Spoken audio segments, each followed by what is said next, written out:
This is the dark side of the Warriors Dynasty. Part 3. The cover-up.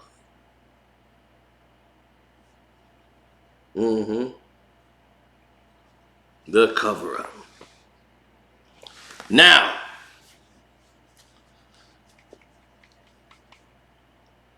the Warriors are a success, but they got a lot of vices. Stuff that they didn't know anything about until it starts rearing its ugly head now that you won the championship and you're in the limelight, especially at a very young age. Now, many people didn't know what was going to be in store for the Golden State Warriors when this was all said and done.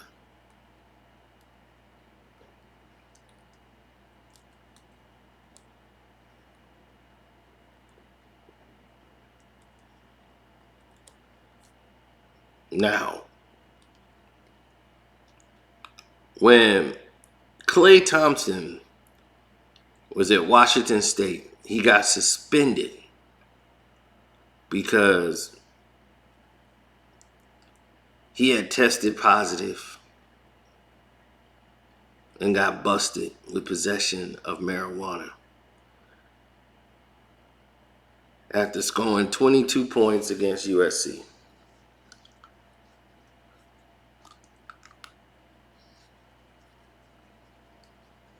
So, Klay gave a statement, apologized for it.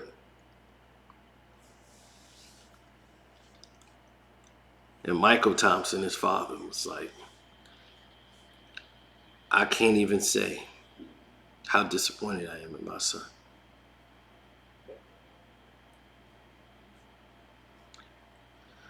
His car was impounded. He smelled like marijuana. He had 1.95 grams. He was in Whitman County court within 2 weeks, right before the draft.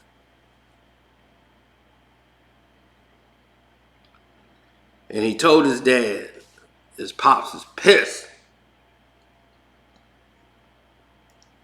It's like, you embarrassed yourself.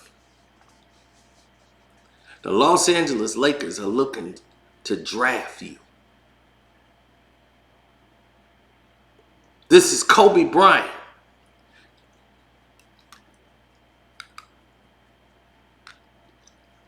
That's right, people. Klay Thompson was going to be drafted by the Los Angeles Lakers. Something that many of you didn't know before.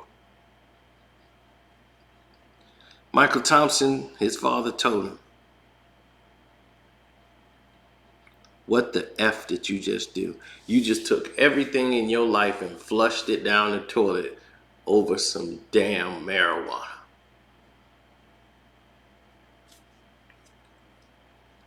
And he said, it ain't mine. It wasn't mine. He said, it doesn't matter. It's in the car. Marijuana's in the car. It's your car. So it is yours as far as I'm concerned. Plain and simple. That's the way the law look at it, and that's the way I look at it. So now, he looking at him and said, now look at what you done did. You'd embarrassed the team, you embarrassed yourself. And now I gotta go on radio and clear this up about you.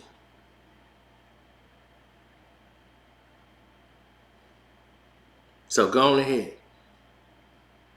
and hope and pray you get drafted.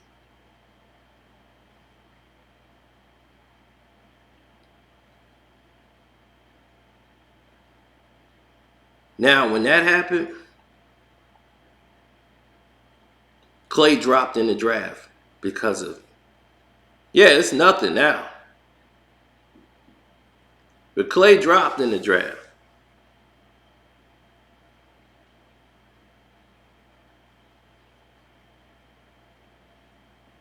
All because of marijuana. They did a good job to clear that up. And a lot of people missed it, and they didn't know. So they did a good job wiping it clean. But he fell all the way to the number 11th pick.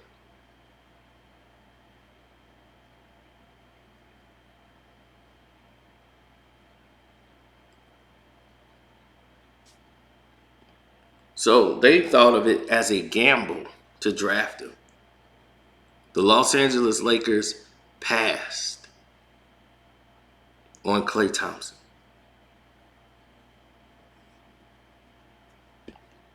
Now,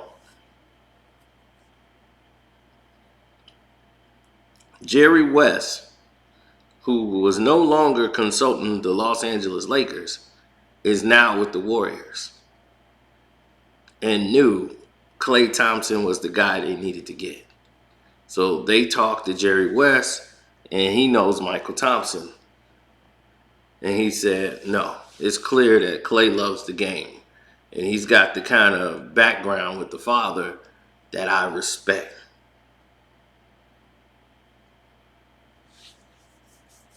And the Warriors, the PR man, Dan Martinez, and he said Klay Thompson was the only player that showed up to the annual Media Day press conference event and actually started dribbling a basketball. The game is in him. Draft Klay Thompson. But if he has a marijuana addiction, this could be a big problem. It has ruined the lives of a lot of our athletes. So we need to know he's getting control of it. So what you guys don't know is that he was put in marijuana counseling. He had to go through classes to say no to the blow. These are cover-ups that you guys have not been privy to. You might have heard a little article about it in the past, now that they're successful, but they covered all of this up back then.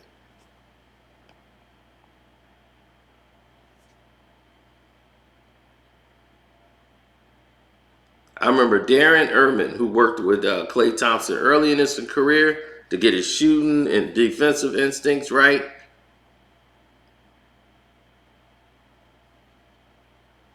And he said, man, this alleged marijuana addiction thing or whatever, this isn't going to ruin this guy. This kid doesn't have a problem. And they never had a problem with Klay Thompson until they beat the Cleveland Cavaliers in the 2015 NBA Finals. Hello, world. I'm Klay Thompson. He had arrived. Now you can't tell him he's a problem or he's got to fit in. You can't tell him, Klay Thompson, you're a problem to the team. You can't tell him that now. He's going to smoke weed. Weed now is loved in the NBA now. Everybody smokes. It's a popular thing now. Let's smoke it up. Just 4 years later, he's an NBA champion. Blowing the stogies. Getting drunk and blasted and partying with girls. He moved in an apartment with his best friend and his brother. And guess what they were doing? Damn near got Draymond in trouble. Draymond like, I got it. I can't kick it over here with y'all. Y'all finna have me in all kinds of trouble, like TMZ, everything. I can't be in that.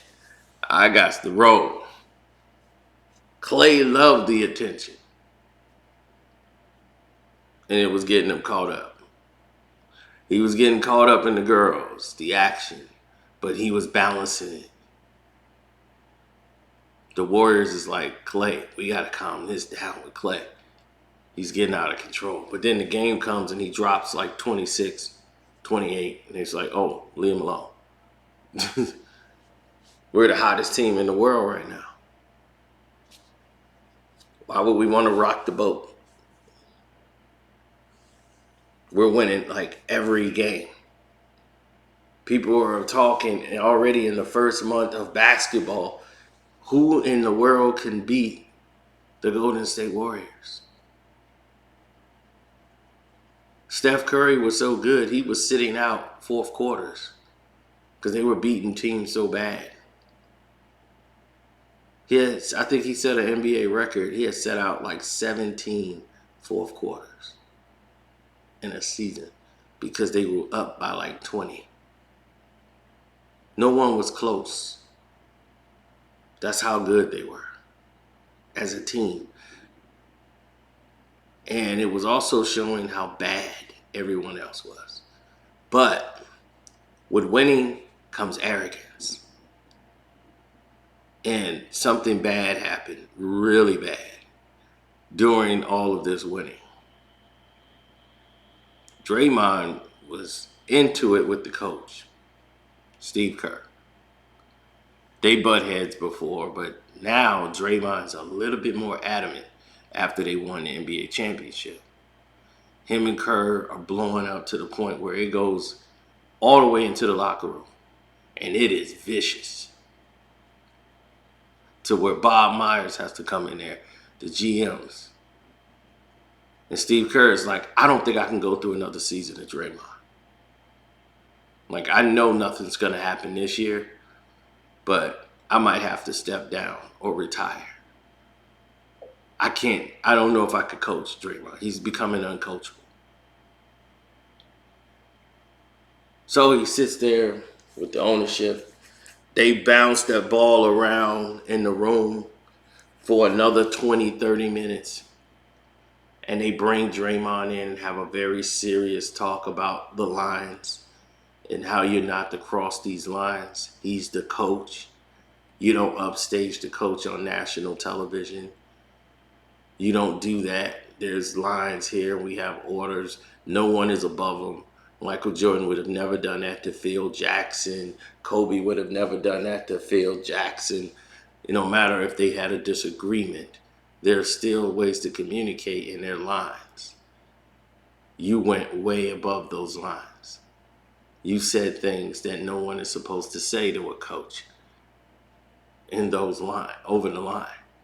So he apologized to Kerr and said, they'll work on communicating better. On both sides. Because Draymond was a little pissed that it felt like it was one-sided and always everybody coming at him. It's like, hey, why is everybody on me? Did you not hear what this guy called me? You ain't hear him cursing at me. So, once again, that wasn't the point. So Draymond felt like, well, I'm not going to be hurt. So this might not work out. After the season, we'll see what happens. So the Warriors is already thinking we're winning the NBA championship. So is the whole NBA. Right? Then in the playoffs, the most valuable player, unanimous MVP, Steph Curry, gets hurt. And it's bad.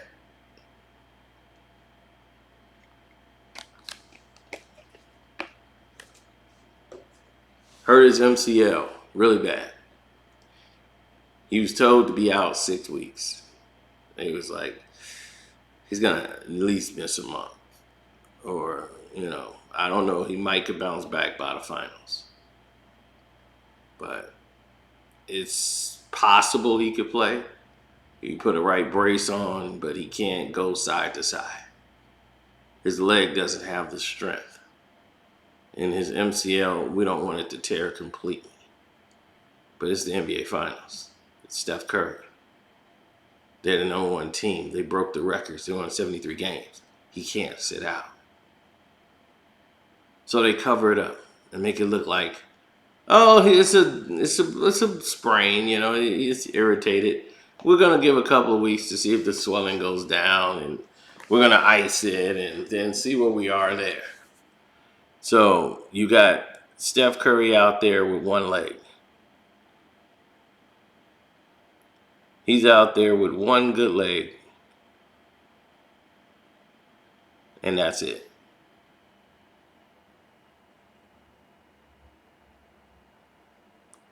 So with one good leg, he was faking the funk, and they was able to win and get by a series without him. And as the weeks were going on, he comes back 2 weeks later, he's back in the playoffs playing. Not particularly well, but he's able to run the offense, get up and down the court. He just can't blow by anybody anymore. That's gone. And LeBron knows his extent of his injury.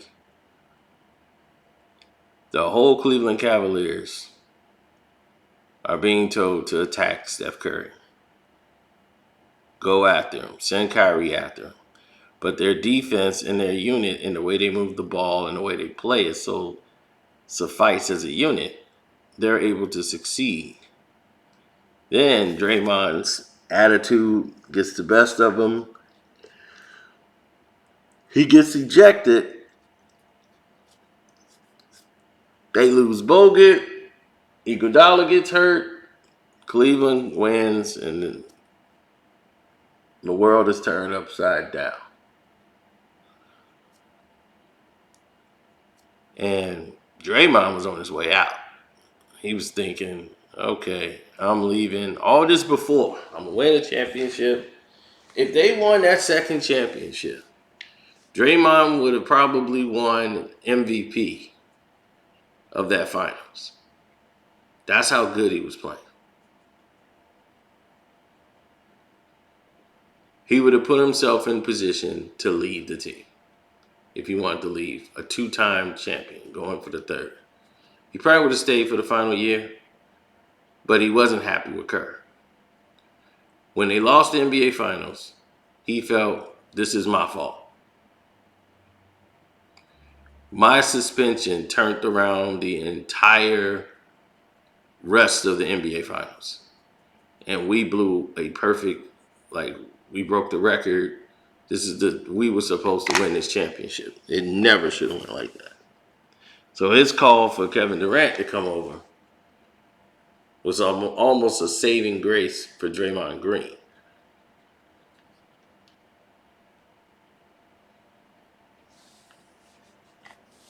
Draymond needed that.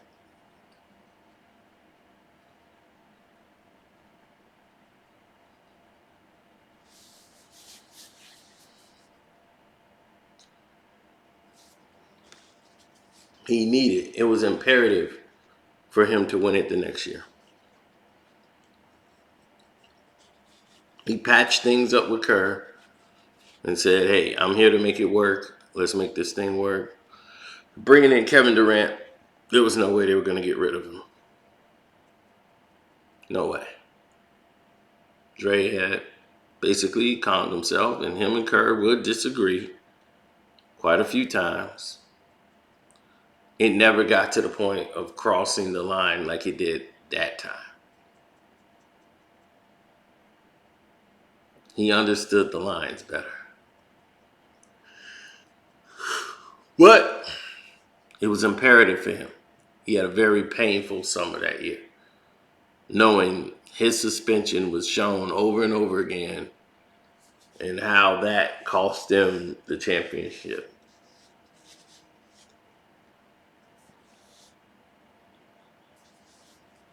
That's a hard pill to swallow when you're someone like Draymond Green.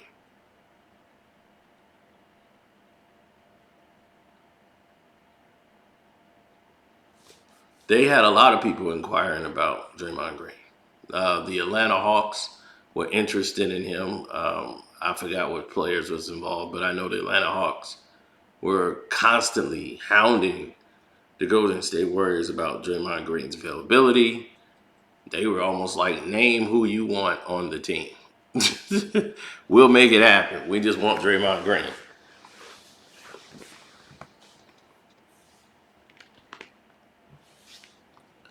Now, the Warriors went as far as to cover up a lot of different issues that were going on with the team at the time to keep things clean. Now, they were looking to expand the market as they became the hottest ticket in town.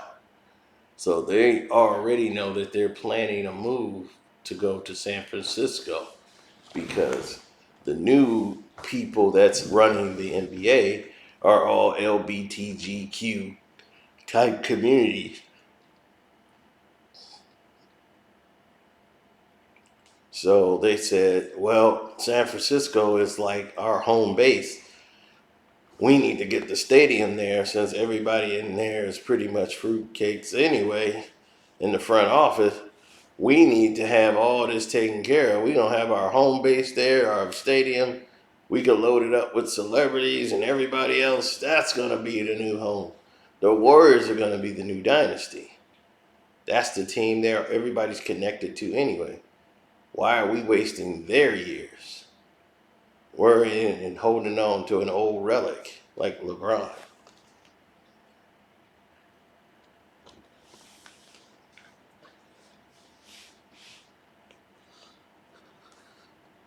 So that's what happened with the Golden State Warriors. That's what happened with all of the interactions that happened with the changes and the cover-ups that they had to make.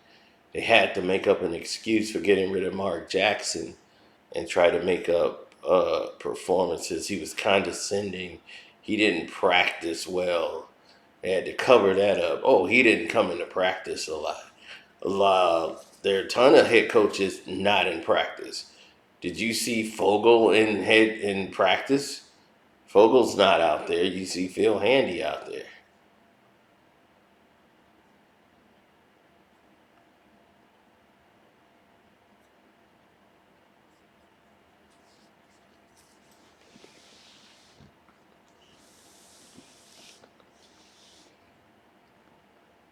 They want to talk about Mount Rushmore. You can't have a Mount Rushmore and not have Isaiah Thomas on there.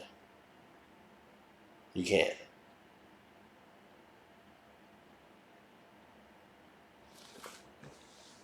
I'm sorry, but you cannot have Allen Iverson above Isaiah Thomas. He wouldn't even do that. It's not going to happen. I love AI too, you know that. But no, that would never happen.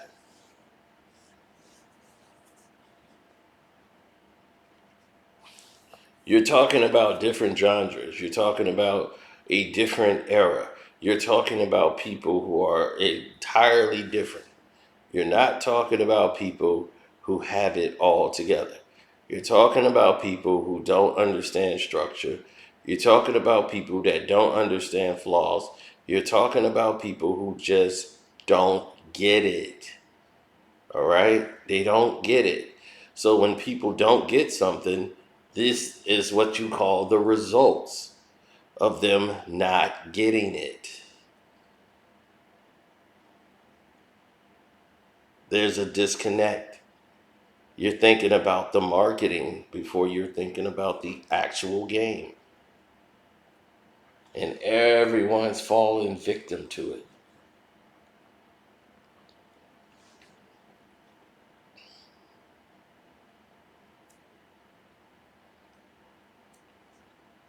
Now,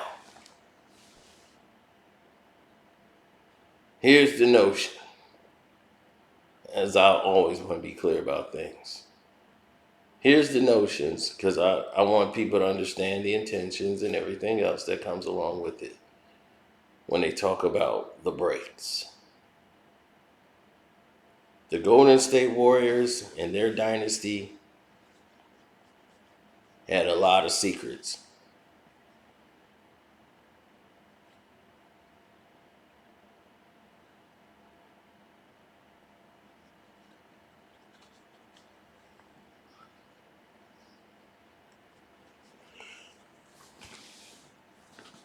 Ugh. Steph Curry they didn't have to worry about because Steph was married. Steph was a married man. And he wasn't a party goer. He was more of an in-house, stay within a group, family guy. No problems with him. He don't come in demanding everything. He's not like LeBron. LeBron's gonna bring you problems.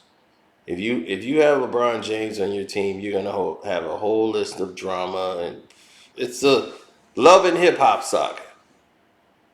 But they don't look at all the stress that was brought in on it in that case. But we'll get to that at another time. But anyway, I'm gonna get out of here. I don't want to make this one super long. We want to finish the saga outright,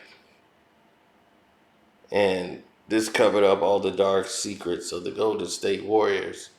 There's probably some out there we missed, but these are some of the key ones that most of you didn't know about.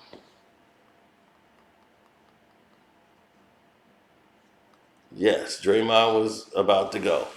If they'd have won the championship, he probably would have gave it one more rip, but the team was looking to move on from Draymond. Kerr was going to step down. It was either him or Draymond, and they were at that point. So him losing the way they did, it humbled him. So, especially when it was like the first time in his career, something is like everybody's blaming him for something. So yeah, it was different. It hit different. Anyway, thanks Patreons. Everybody else who might see this later on down the road, like I said, might. God bless all of you. Don't forget the like button, subscribe, hit the notification button. The Patreon is Carceno for life for everybody else when they see it later. Cash App is Carceno, Karceno, and I'm out the door.